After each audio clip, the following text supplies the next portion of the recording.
Interface Video presents Fairfield Today. Brought to you by Fairfield Federal Savings and Loan, Fairfield Medical Center, FairHope Hospice and Palliative Care, the Fairfield County Board of Developmental Disabilities, and the Frankie Smith Funeral Home.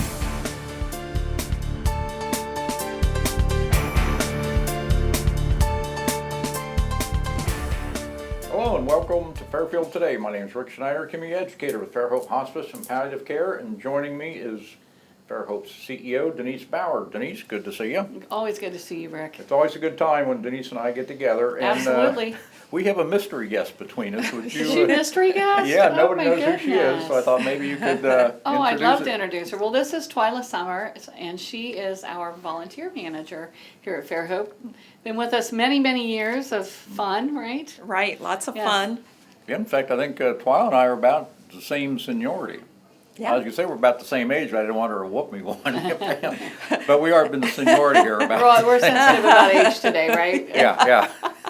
Speaking of which, just in case anybody had any birthdays, recently that might have had a big birthday today, and we have a big buffet. So. And they have buffet, and they've got my office all decorated with pink balloons everywhere, and wrapping paper and flowers. I feel very honored and special to really serve with such a great group of staff and friends. Everybody's awesome here, and so we're celebrating the big one. So they made a big deal out of it. We work in a record. The whole office is in pink. I mean, it's always, and I love pink, but it's like, whoa, lots of pink. So you just opened up the door and walked into it? Well, actually, the second time I opened the door this morning. The first time, it was decorated.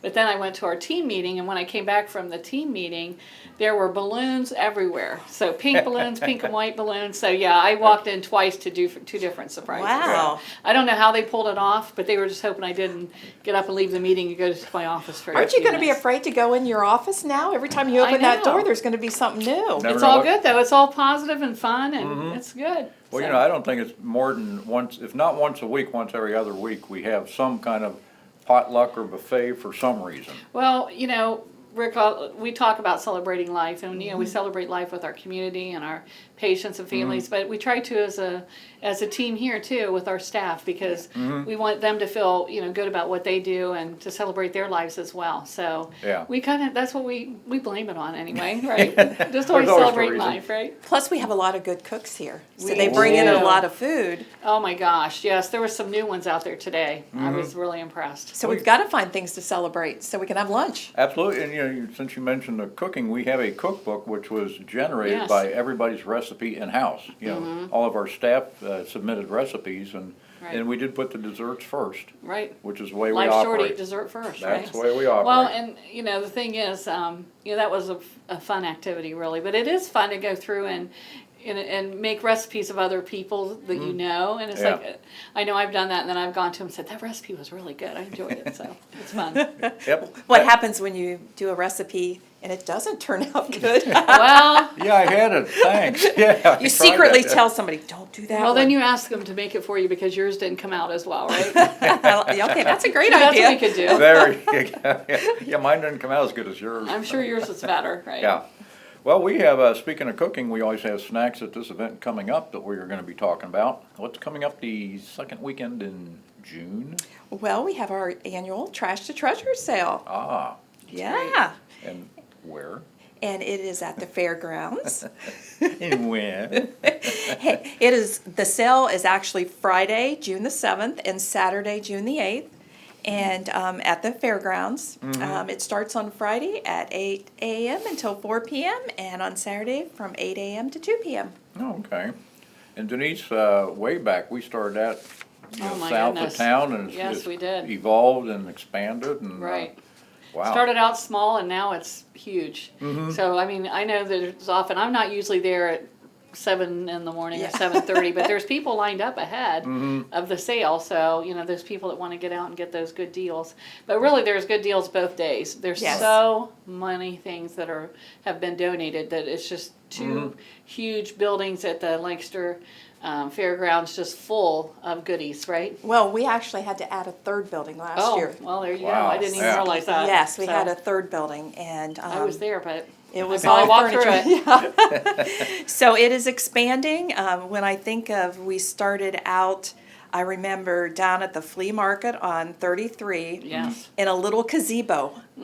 And it probably held a couple boxes. Yes. And now we're up to, these huge buildings. So it's just amazing how much it has grown. Well, and the thing is that I love about it, I mean, all that money that we raise, thousands of dollars goes, to help patients and families. And, so it's, our fundraisers are for a good cause. And our Absolutely. volunteers want to help in every way they can. And so this money goes directly into patient care, which is really, I think, very important. Well, there's so many little things we do, and most of the little things aren't reimbursed anywhere, whether it's through the Medicare program Right. or, insurance policies, they pay for the care, but not the little frilly things, cupcakes.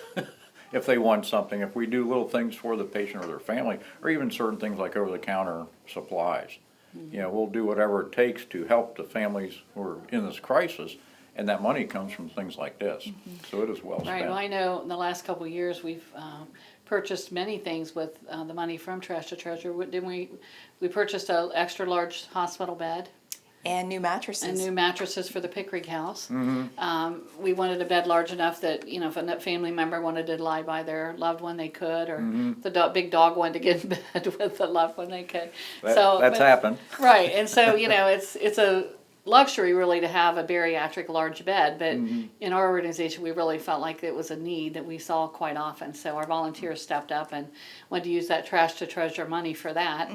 But with our music program and some of the many other things that we do extra, like you said, even sometimes that's a supply or something that's not normally something that would be provided that we do. Our bereavement grief program, things like that. There's a lot that is not funded that we can do extra with this extra money. Yeah, it's funny you bring that up because that is one of the things that makes us unique in that the palliative care we still offer as a free service where we're not reimbursed. And the bereavement as well, there's no way to reimburse bereavement services. So all that is used or gratis. We just want to say thank you and do anything we can for the families. Right. And it's for the generosity. And our volunteers don't charge a dime. I know, they work cheap. They don't get paid, I know. And then there's some that are here almost full-time. I think they're like full-time employees Absolutely. for us. So. They always say, now, am I going to get vacation pay? And I always tell them, checks in the mail. You bet, yeah. And we'll call you in the morning. Yeah, and they keep coming back because that check is so big. Yeah, it's just all the zeros you want behind it. Yeah, with a zero Zero, in front. zero, zero. Yeah.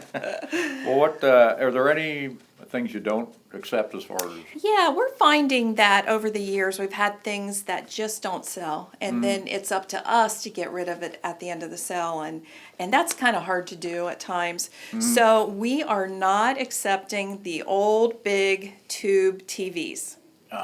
One, they don't sell. Two, they're really heavy to carry. Yeah, yeah, and that's a good point. Everything that's brought in, our volunteers unload it, and some of them they've been through the year.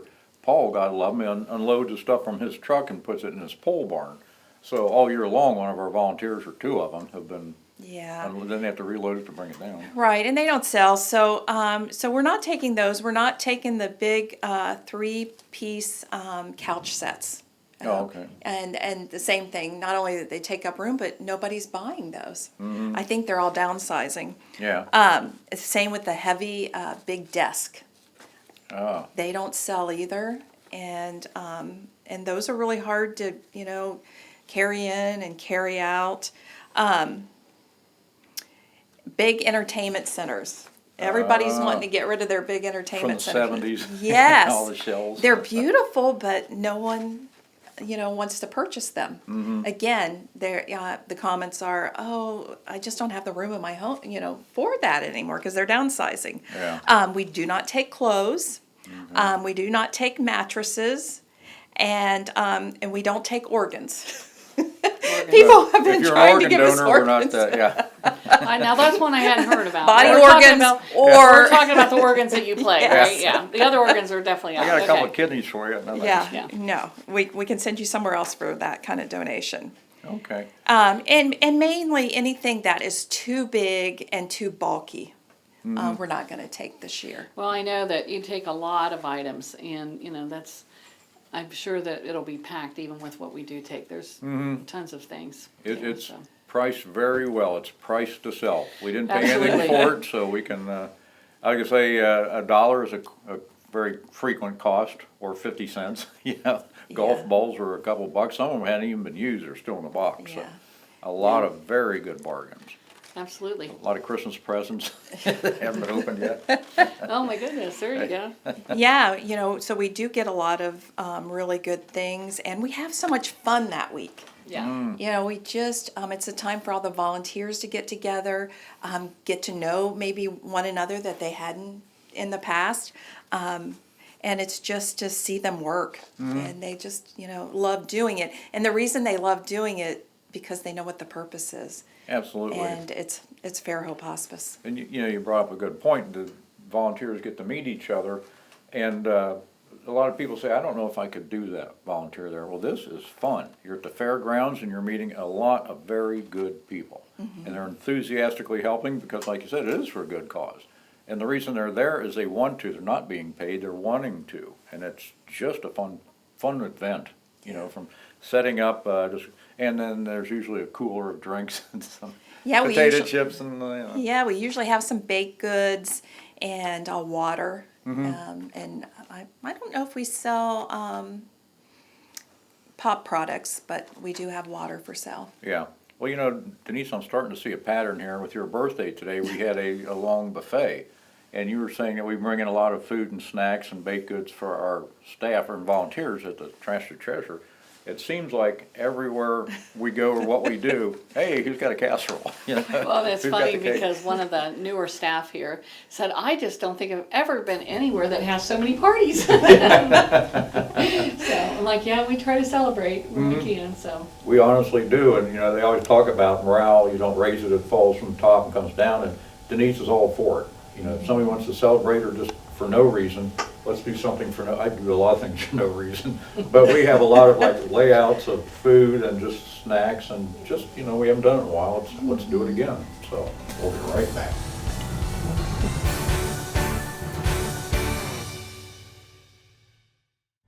The Frank E. Smith Funeral Home and Crematory in Lancaster and the Johnson Smith Funeral Home in Baltimore have a long and wonderful history of serving our community. Feel free to give us a call at 740-653-0652. Stop in and see us at either of our two locations, 405 North Columbus Street in Lancaster or 207 South Main Street in Baltimore. Respect for tradition, regard for change.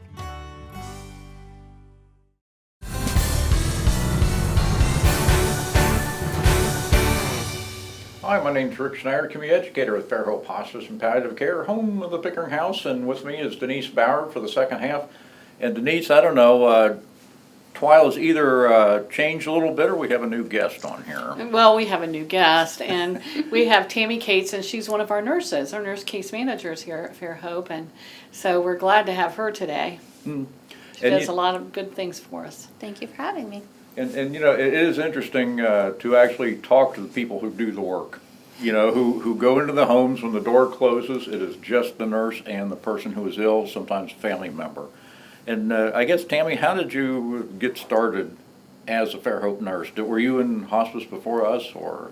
Well, God leads us in a particular way. And when I started my nursing career, I was actually a nurse at Mount Carmel. And I decided that every time I had a hospice patient on the floor, that's really what I needed to be doing. So I actually applied down here. You guys weren't hiring. But I applied over at Ohio Health also. And they didn't have they had hospice positions open, but they wanted me in their med-surg team for home care. And I think God sent me there so I can learn how to do home care. Okay. And then, lo and behold, I got a phone call because my grandma was on our services. Oh. And my mom said, Susanna said to tell you that there's a position open. Apply for it. So I applied here, knowing that hospice was my calling. I really needed to be there. Calling. And I am so blessed every day. I don't consider it work. It is something that I am pulled to do every day. It's just go to those patients and do everything I can to make their time, their last time here on earth, and their family's time the best it can be. You know, Denise, we hear that a lot from staff, and it is a calling. It's not like, I think I'll do that till something better.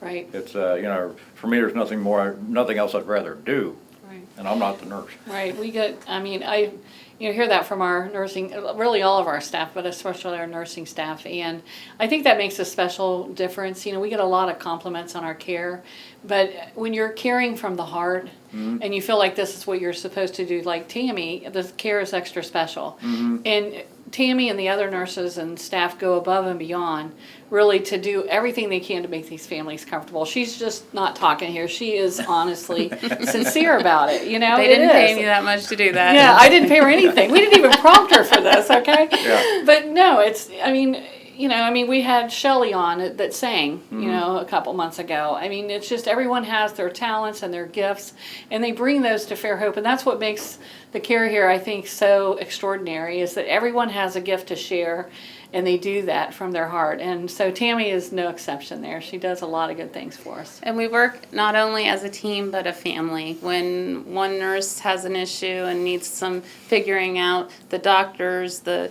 office staff, everybody kind of works together and helps each other out to make it the best experience we can for our patients and their family. You know, Absolutely. And a good example of that is before we went on the air, Tammy was in what we call our IDT, interdisciplinary team meeting, and you roundtable each patient.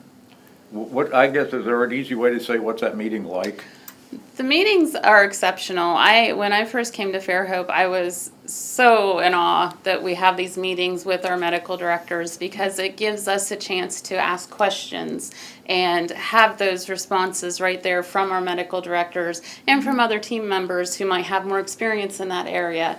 And it's a great time for us to get together and be able to discuss those issues that we might otherwise have more difficulty finding the answers for. And it's a surprise that, you know, even if someone doesn't have the experience working at FairHope with that, they might have gained that experience while they were learning their nursing or learning to become a doctor. And there's so many other ways that we can deal with issues besides just medically. A lot of it spiritually, and just being there for that person and being able to provide those answers is a big key to it. As a volunteer, I remember years ago, I had some questions about a patient that I had accepted the assignment, and they said, well, if you want to, you can come to team, and we'll call that person's name first.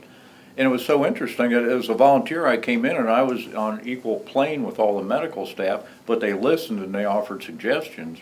It's like what Tammy says, she might have been something where another nurse is worried about a situation.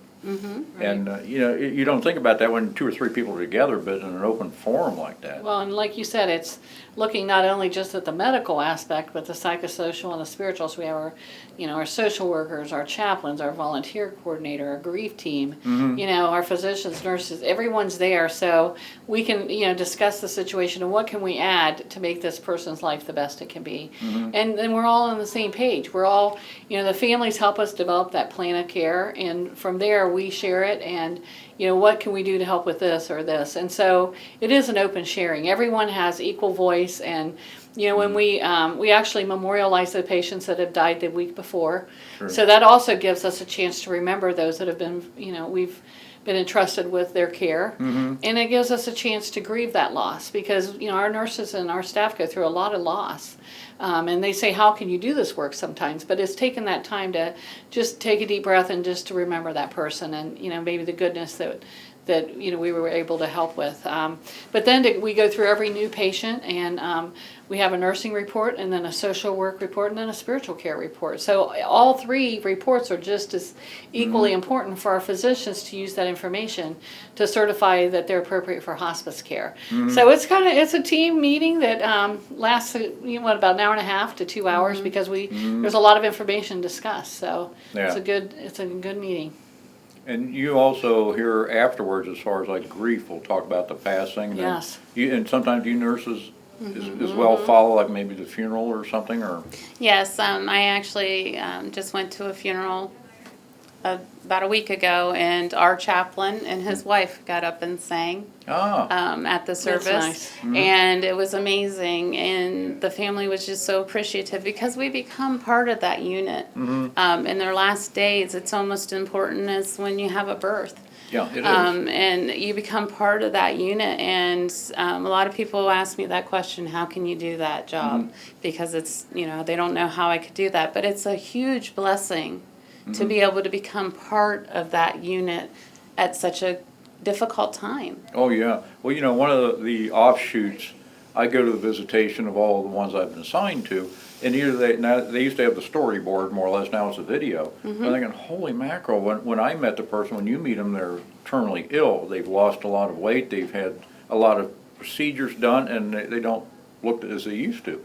And all of a sudden, I see the guy as a football player and, a father and all that kind of thing, and it puts the whole purpose together. Now I know why we're doing it. They led such a good life, and to be abandoned by so many people, we come in. And not that all people are abandoned, but at the end of life, nobody knows what to do or say. Exactly. And it's important, too, when we go in those homes, I don't just talk to them as they are right now. I ask them questions. What happened in your life? What are some good memories? Not just for them, but the family too, because it's so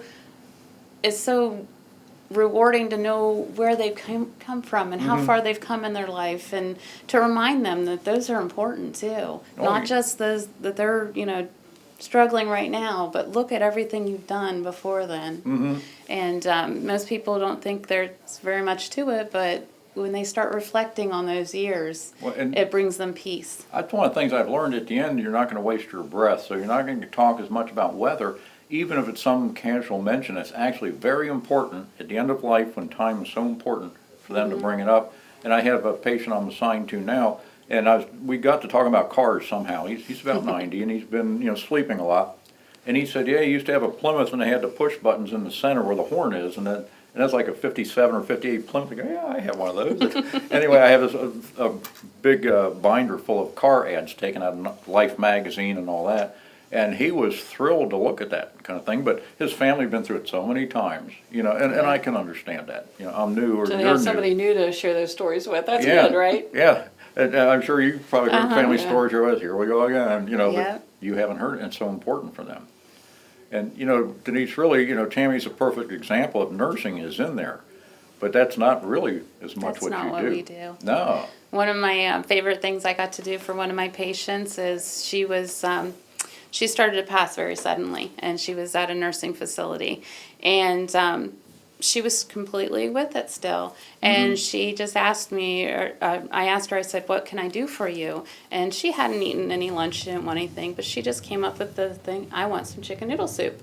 And I said, okay, well, I'll go down to the cafeteria and get you chicken noodle soup. She said, nope. I want it from the teriyaki place beside Hobby Lobby.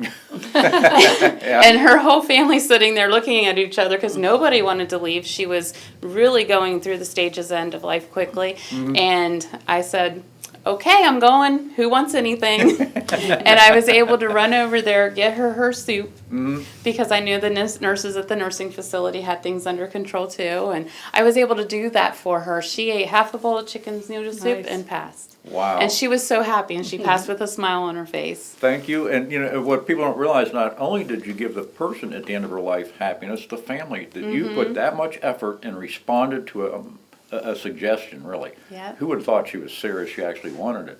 She did at the end of life. It's a good commercial for them, really. Yeah, and in fact, Donut World, I shouldn't say this on TV, but I wrote a thing about one of our patients. The only thing she wanted was 2 jelly-filled donuts from Donut World. And so we got them for her. And I wrote an article, so it's in the lobby. Her last wish were 2 donuts from Donut World. But again, that brought back, it wasn't the food, it was the memories. It was the trips on Sunday morning to get a donut. She probably had all sorts of memories of going to getting the Chicken soup. noodle soup. She Yeah. used to go with her husband and get it. Yep, there you go. There's a lot more to food than meets the Right. eye, Right. So. Yeah. Well, Denise, we got a little bit of time left. We're going to have Tammy on again. I hate She has a lot of good information for hate people. to say that. Yeah, maybe we'll have a Absolutely. 3-part show. There you go. That would work. But Tammy, if I can ask real quick, how long have you told us how long you've been with us? I don't think I've asked. It was 3 years in February. Oh, okay. Yes. I didn't realize, I don't know if this is a compliment or not. I thought it was longer than that. No. I've enjoyed every moment though. Oh, I can imagine. And I don't know, Denise, how many times we've had people that almost retired. Pat Bennett, Right, she was in today. Yeah. Carl's retired a few times. Yeah, So I think Pat retired 4 times, not counting or anything. But yeah, so, and you know what's fun though about working here at FairHope, and Tammy's an example of this, is the whole family gets involved. I mean, my husband went through volunteer training classes, and her father's been a judge for us with chili cook-off. I mean, somebody's got to take one for the team, right? Yeah. But no, it's like we involve our families because it's such a part of us. You know, so it, like you said, it is a job, but yet it is, you know, our calling, and it's what we do because we're called to be here. Yeah, you know, I sort of retired, and you know, to retire and go somewhere, there's nowhere else I'd want to be. I'd be somewhere else wishing I was back here, so I'll just stay here. But I'll tell you what. Well, we're glad you did, Rick. What the use? Well, we're going to have to wrap this up. But Tammy, I'm awfully glad you're on today. It's a very good show. Thank you for having me. Good second half. And Denise, I think that kind of wraps it up. Thank So I'd you. like to thank everybody for watching, and remember, celebrate life. Interface Video presents Fairfield Today. Brought to you by Fairfield Federal Savings and Loan, Fairfield Medical Center, FairHope Hospice and Palliative Care, the Fairfield County Board of Developmental Disabilities, and the Frankie Smith Funeral Home.